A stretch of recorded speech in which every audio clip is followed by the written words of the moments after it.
Se fueron a una fiesta, cambiaron el celular robado por droga. Esta es la realidad que termina en muertes y que afecta a chicos de 14 años. En línea está el doctor José Varela, que ha sido juez de menores por mucho tiempo en Río Cuarto, que ha tenido la gentileza de atendernos a esta hora. ¿Cómo está, doctor? Buen día. Buen día, Miguel, un gusto, tanto tiempo. Tanto tiempo. No pocas veces hemos hablado en su función. ¿Cuánto tiempo pasó en penal juvenil, doctor? Y mire, yo estuve de mis 40 años de carrera judicial, más de casi 35 en el fuero de menores, entonces fuero de menores, hoy fuero de niñez juvenil. 17 años fui secretario de corrección, se la denominaba en aquel entonces.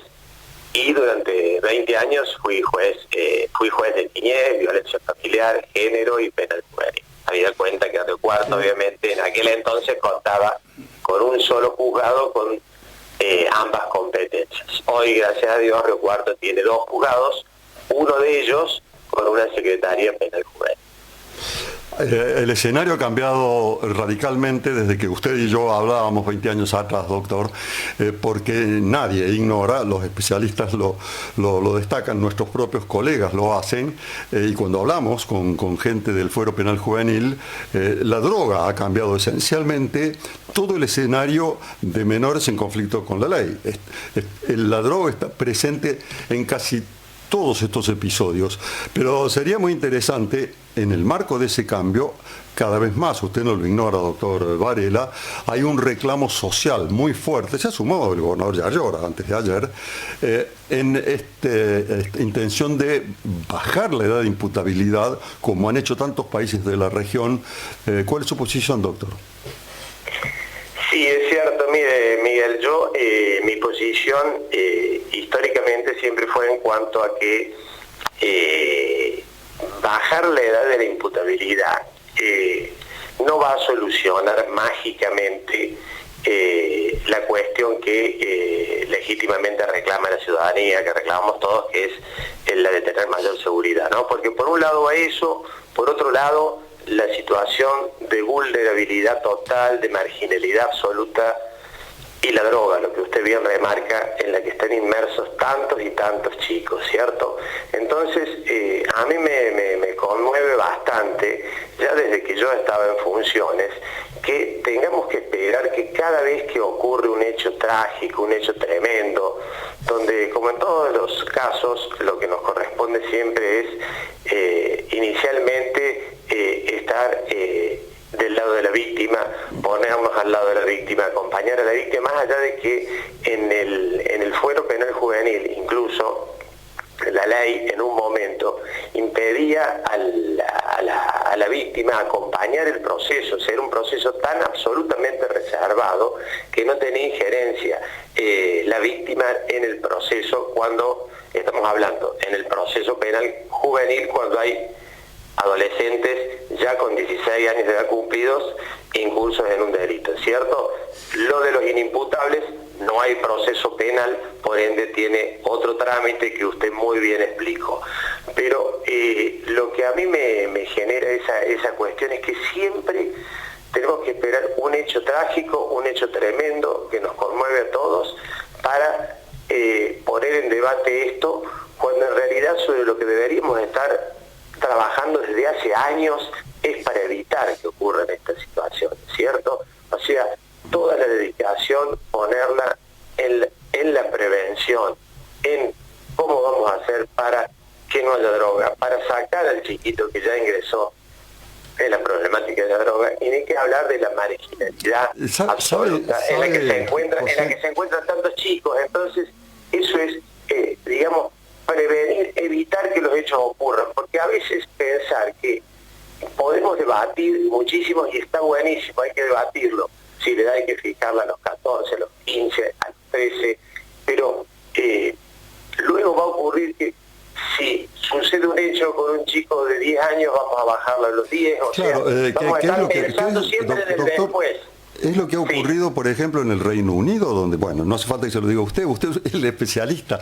Hay países que ya tienen imputabilidad a los 12 años, a los 10 a los 12 años. años. Exactamente. Entonces, pero la cuestión es esta, por eso leí un párrafo de lo que escribe Juan Federico.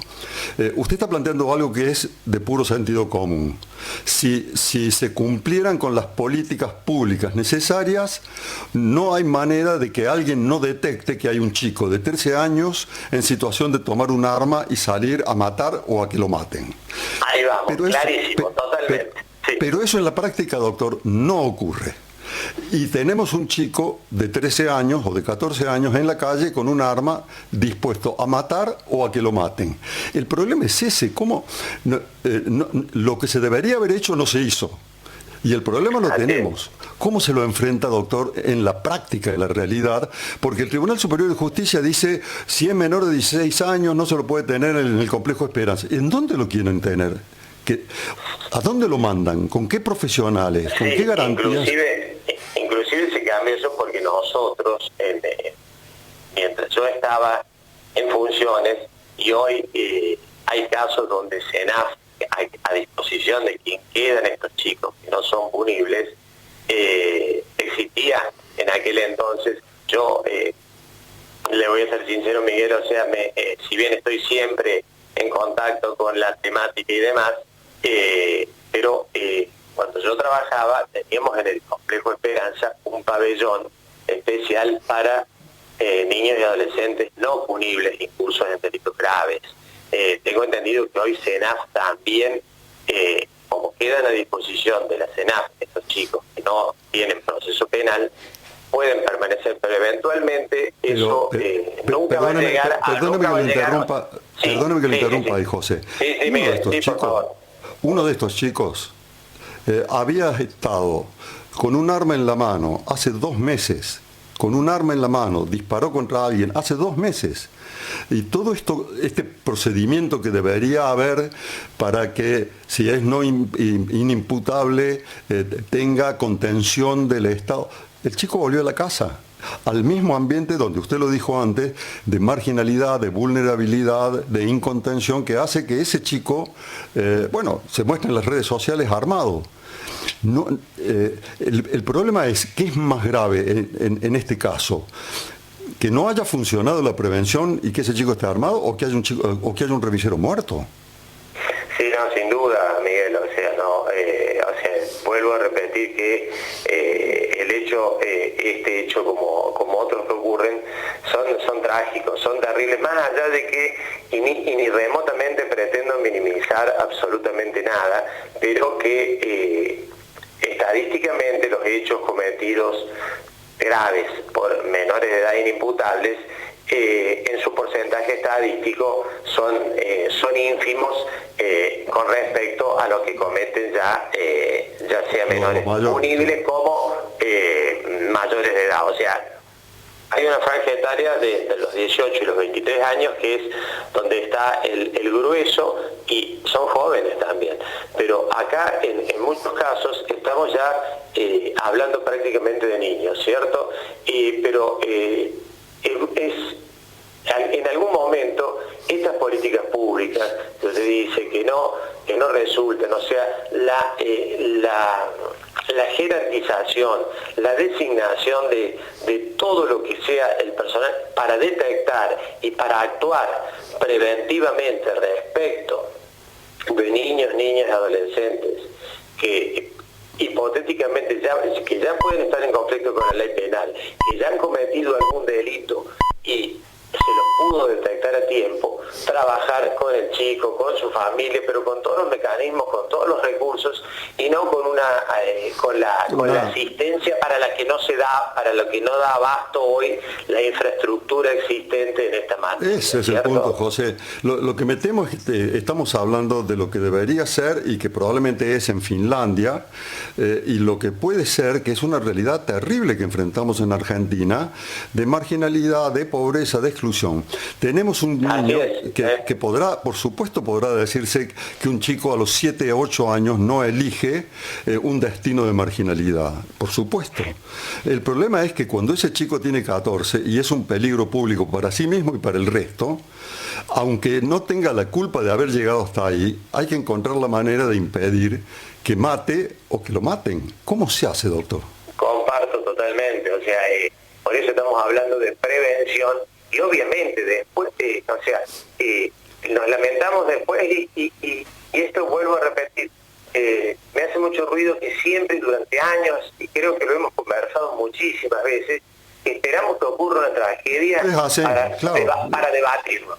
Para debatirlo, cuando aparece muerto Sebastián Villarreal aquí en Córdoba o Facundo Pereira, cuando tenemos un nombre y un apellido y una historia, hijos huérfanos, un trabajador diciendo no me maten, que soy papá, tengo 2 hijos, ahí volvemos a ocuparnos. Porque, es muy triste, porque comienza nuevamente el debate, pero en definitiva tampoco nunca hemos tenido un debate serio, o sea, ni siquiera en los términos tan de sentido común, como ustedes decían, los que estamos conversando, o sea, todos los proyectos que se han presentado durante años están por un sí o por un no contundente, o a veces sumamente ideologizados, u otras veces desde una posición absoluta de mano dura, pero sin tener en cuenta, o sea, desde extremos, pero sin sentarse especialistas que sean convocados a dialogar y a ver cómo salimos adelante y cómo hacemos una nueva ley penal juvenil. Eso sin duda, tenemos nosotros un régimen penal juvenil que tiene muy pocos artículos, que es la ley de fondo vigente para todo el país, que data de 1980. Ese es el punto. El mundo ha cambiado, no solo la Argentina, doctor. Tengo que despedirlo. Primero que nada le agradezco su aporte y segundo, sobre todo me voy a subrayar el que dijo, no tenemos que esperar un espanto, un crimen, un hecho atroz para seguir debatiendo y exigir a los que nos representan en el Congreso que sigan debatiendo y discutiendo este tema con la responsabilidad que corresponde. Doctor Varela, como siempre. Miguel, sí. Una cosita, y exigir que las leyes, porque nosotros tenemos también en Córdoba un procedimiento, la ley de procedimiento adecuada, una ley que está muy bien, podría tener reformas obviamente, pero nuestra ley provincial en cuanto a lo que es el procedimiento penal juvenil. Pero esas leyes tienen que ser acompañadas de los recursos necesarios para instrumentarlas como corresponde. Esa es ese mensaje espero que llegue a lo más alto de la justicia de Córdoba. Doctor Varela, muchas gracias. No, por favor, al contrario, Miguel, un gusto como siempre. Adiós.